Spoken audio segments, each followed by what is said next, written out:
Have you ever worked on a school project where one person takes all the credit, one does all the work, and one just pretends to help?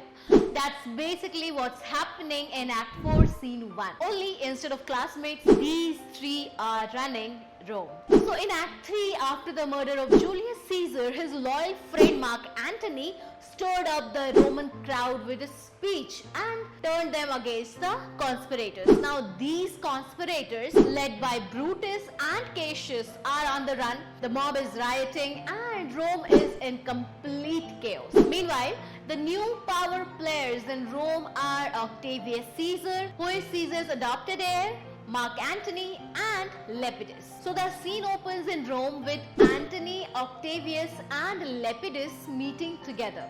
So they review a list of names of men who must die as part of their takeover of power. So Lepidus agrees even to allowing his own brother's death for their cause. So Antony, he sends Lepidus on an errand to fetch Caesar's will with the intent of changing how much of the legacies in that will actually go to the people of Rome. So redirecting some to their own use.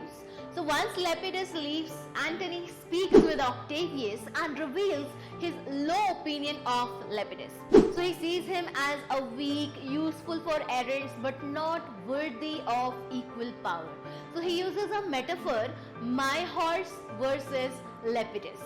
Octavius, on the other hand, defends Lepidus' record as a soldier, but the tone shows there is a tension and mistrust within this trio. But they finally conclude that their alliance must focus on the bigger threat, and that is Brutus and Cassius raising forces. So they agree to combine their power and prepare for war. Now why this scene matters is because it marks the transition. The conspirators who killed Caesar are now being replaced. So it shows that Antony is not just an emotional, loyal friend of Caesar, he is now a cold, calculating politician who is willing to use betrayal, murder and manipulation. So this scene highlights the themes of power, betrayal, legitimacy and moral decay. The idea that even those who claim to act for the good of Rome are themselves becoming tyrants. Stay tuned to know what happened next in my next video.